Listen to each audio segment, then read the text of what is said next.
And it's just a random thing. I wasn't sure if I was going to make this or not. I think I have to again, because yes, I already made one of these before, but it seems to be a case that I need to say it again. These communities are toxic and they don't deserve communities at all, to put it simply. It's strange because sometimes you just get a good game that comes out that has big flaws like Genshin Impact and Honkai Star Rail, and they don't really gather the sort of community you'd hope they would. So they just end up pretty much toxic and I don't know what you call them. Not non-communicative, but in a way that they're just not helpful. That sort of thing. And it's pretty universal as well, which is a sad thing. There was recently a post on the subreddit and it was about the new trace materials in Honkai Star Rail. And it was basically saying that the whole thing is bullshit pretty much.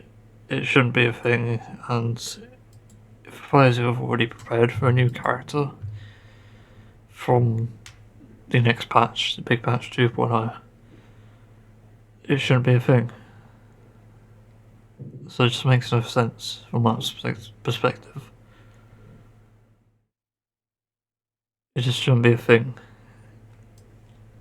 And for some reason players seem to defend this, saying, oh, you can't read or skill issue or something. It's not even helpful. There's no explanation as to why it's a thing, they just make excuses or ad hominems, as we call them. It's made me realise that these communities are just shite in general, and so are the games to an extent. You know, people have heard a lot about the communities, and it's with good reason that they've got a bad reputation. I'm just fed up of it. I've been playing Genshin Impact for over 3 years now, I think, and Honkai Star Rail for obviously a year, or just under, because I quit at some point.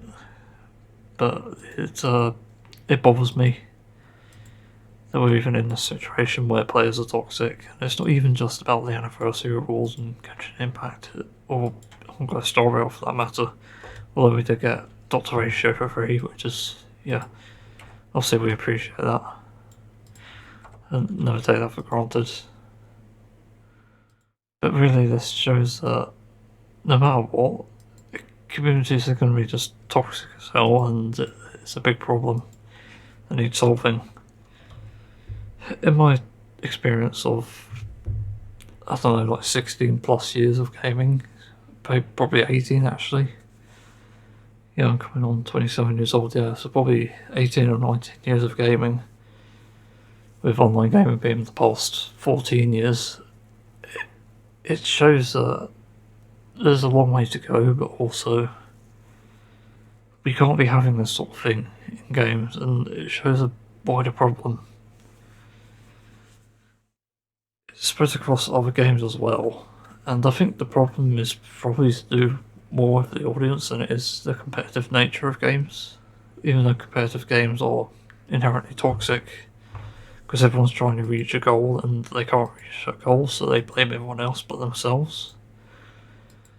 And it's not necessarily their fault even, as a weird sort of stillman, is it? Yeah, stillman. Or devil's advocate, I should say. It's just something that's encouraged by virtue of the game, and it's not good. It's not good for the game at all. I've played multiple different games now at this point. Like Left 4 Dead 2 was fun. It wasn't toxic at all, and that's actually probably one of the only reasons to still play that game, I think. Deep Rock Galactic is the recent game that I played. That's really good, but it has toxic players as well. They are rare, but it's still a problem, nonetheless. Something that most of these games have in common anyway is that they're in competition. Not as games, but the gameplay themselves, they are competitions. And this to me is like a win-lose scenario. Like, you won't find toxic players necessarily in a single-player game, except for obviously Honkai and Genshin Impact. And they're not single-player technically speaking because they're always online, but you know. The problem is there's a reason to compete with things and a reason to become powerful in the game to get to a certain point. And this is where I think a lot of the toxicity stems. And unfortunately, I did see a video, I'm sure actually, of the piracy software guy. I can't remember what he's called. He did a video on toxicity. Not sure what I mean. Not video, I keep saying video. And I can't remember what he said about how it came about, but I know he said that one of the ways to deal with it is to penalise players for being toxic. Basically, you make sure that they won't be toxic again, and then they'll sort of stop it. I think it's true to an extent, but part of me disagrees with it because of the fact that if a game is competitive by nature, it's going to increase toxicity anyway. It's going to happen. Really, this shows that the game shouldn't be competitive. Like, you might be wondering, like, how does Honkai Star Rail Genshin Impact it to that? How does it become competitive? Numbers. That's how. Anytime you have a game where you're displaying numbers on the screen, where you see the damage or healing done or something, within shields, in the case of like Honkai, players will find something to complain about.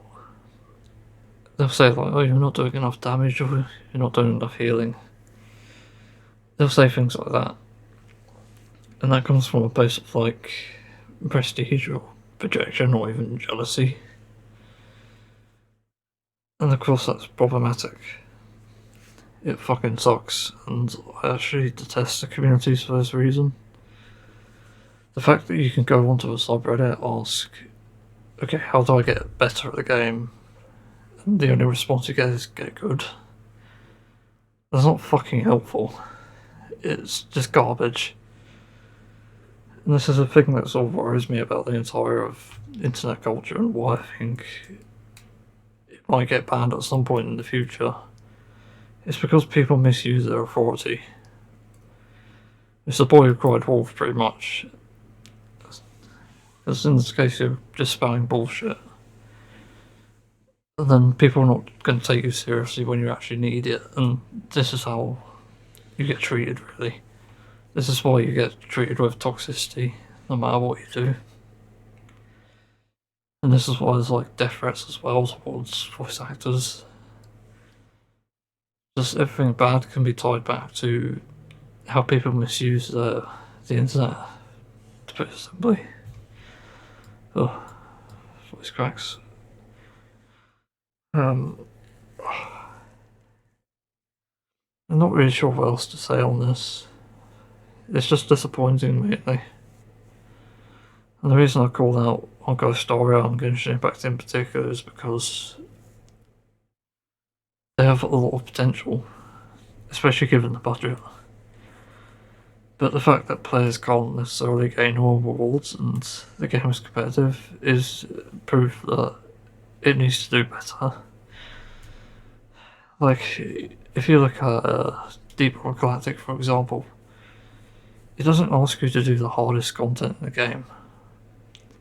If Genshin Impact and Honkai Star Rail, they ask you to do that, and these three games are live services. Team Fortress 2 doesn't have a difficulty system. It's a toxic community because of competitiveness again, but it's not tied to the fucking difficulty system. Like, there is a ranked mode. The toxicity isn't necessarily to do with that. So yeah, like other experiences in games, I forgot to talk about. Overwatch 1, that had its own toxic scene. I remember in 2017, 2018, when they were releasing new characters, like Sombra was okay, But then we got to Moira and Bridget, and players were just mad that you had these really accessible characters. And I'm just saying that, like, well, who cares? They ended up coming out overpowered, but that's only as a marketing tactic. And that's also sort of what Hoyoverse does with their games, unfortunately. Even though some do sort of remain powerful, they just somehow get power creeped sometimes. It's just bizarre, really. Another game, Heroes of the Storm, I played that briefly. Of course, it's got a competitive mode, and Overwatch does too as well. And that's where the lots of toxicity comes. Like, I played with a disabled player once because nobody else would. He had a sort of muscle. I don't know what it's called. I guess you just call it motor issues. That's like a broad term for it. But his muscles basically wouldn't allow him to lift his arm much. It was actually incredibly painful to do. And it even meant that pressing keyboards and mouses are a task as well. And this guy was getting harassed for not playing as well as others, and I said in the chat, like, this guy's playing with one arm, because he was also only had one arm that he could use, and doing it in immense pain, just to play a game, casually, not ranked, casual. And you have players going off at him like, oh, you shouldn't be playing then. Really? That's the example you want to set? It's ridiculous to think about. And I have 20,000 lots, probably more hours in games in total. I'm at the point where I barely need a tutorial to learn something. But it just goes to show that even with the amount of hours I have, I also struggle. And I don't even need to sort of worry about people who sort of need the extra help. That's the side of reality of it, really. The toxicity also affects them because they're just like I don't know what the term is. There's a horrible term to describe it, but I can't remember what it was. Yeah, I don't know, but it's horrible that this even happens to begin with, and this also happened to me recently. Because in Honkai Star Rail, I follow the meta. I look at how other players have built characters, because I can't really figure it out myself, because I haven't done the testing, and I can't do the testing either, which is problematic and also shows bad game design. There's actually a whole bunch of things I could say about bad game design across all games, even good ones like Deep Rock Galactic. That's another video story entirely. But yeah, I struggle, and apparently, according to the subreddit, apparently school kids can figure out how to build a character, how to get better at it. What? I don't know what I've done to sort of deserve that. I don't know. I have a learning disability and autistic, that's the only excuse I have. I don't really get it, and I don't know why there needs to be toxicity or even controversy around it. It's like people don't really learn from anything, and also when you let children onto the internet, it's just like monsters onto the internet, to put it simply. Like, in a sense, I've developed a thing called paedophobia, which, for anyone unaware, is a phobia of children. It also, in a sense, is like hatred, I guess. Yeah, a bit like homophobia. Yeah, I think that's it, really. I think there's different types, but it's a spectrum, I guess. My sort of paedophobia is like, I hate children that just treat you like assholes, and this also stems from childhood as well. Because I've also been bullied, both of everything, really. For my weight and my disabilities. This just happens. And it's also a struggle because of that. Because you just don't feel welcome in a world where that's a thing. And I think people need to really show that, you need to be nice to everyone, be kind, show compassion. I think that's a big one because the way the world is now, as much as we can enjoy our time here and destroy it, it's not going to save the future. It's not going to save the kids who do care. And it's just frustrating. It ties it into other things as well, like, again, it's greed. It's just a lot that needs to be done, and I don't really know where I'm going now. The toxicity problem is very much alive, unfortunately, and I wish it wasn't. But it's something that needs to be solved because it's not going to be a good look for games, and in fact, it could get bad enough to a point where we need to start putting restrictions on it, and gaming will just become better and samey. Like, if you look at what China's already done to Hogan versus games, like, come on. At some point, it's going to get worse, and they're going to start putting restrictions on it, like, just for exploring the world. And it'll spread to the West, because we also misuse the authority there. It just gets incredibly frustrating and sad. I suppose I can't leave this without advice, like, speaking as someone who was once toxic for a period of time. The thing that really stopped me from being toxic was compassion. It's good to get in touch with your emotions because it will show that you're human. Because if you're not showing emotion, you're basically building yourself up to be a psychopath or something. Just something really negative and just not good. It saddens me really to think that people can get into this sort of state. It shows that something needs to be done and change needs to happen. I'm already trying to make changes myself, even more so than before, like, even in real life. Like, in games I'm trying to make better investments, I guess you could call it, just supporting better games. But in, like, real life, one of the things I'm trying to do is sort of cut out sweets because I have a sweet addiction, a chocolate addiction for that matter. But chocolate is bad because of the slavery shit. So I'm only trying to buy chocolate that is, like, say free, even if it comes at a higher cost. It's those sort of things you have to do. You have to inconvenience yourself to convenience others,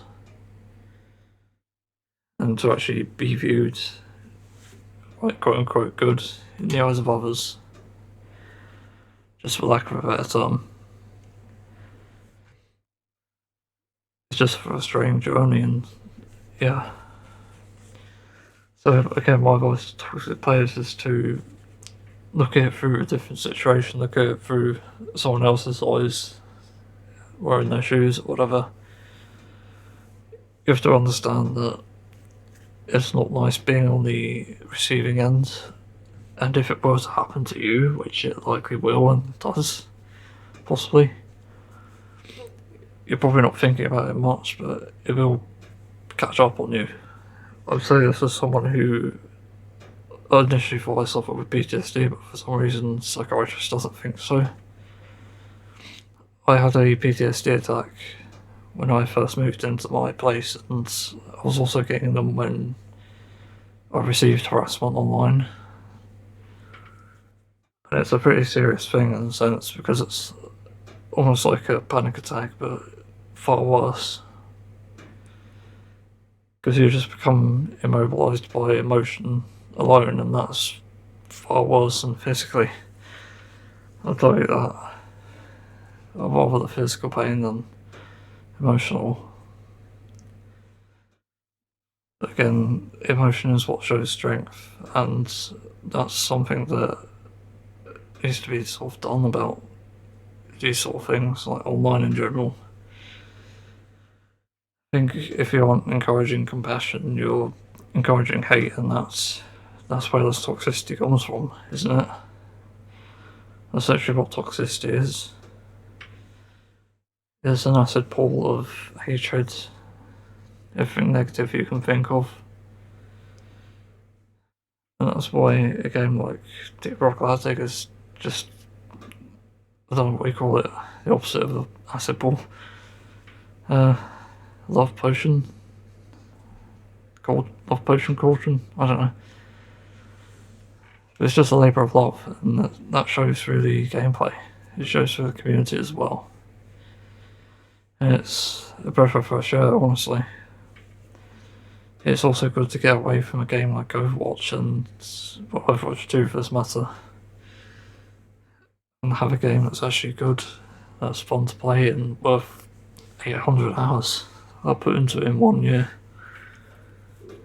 It was just so worth it. So yeah, again, explore compassion and try to be nice to each other. And games need to start encouraging sort of self-help sort of things with toxicity. I think that should be a law, to be honest. If it isn't, then I don't know. Guess we'll just have to suffer then, won't we?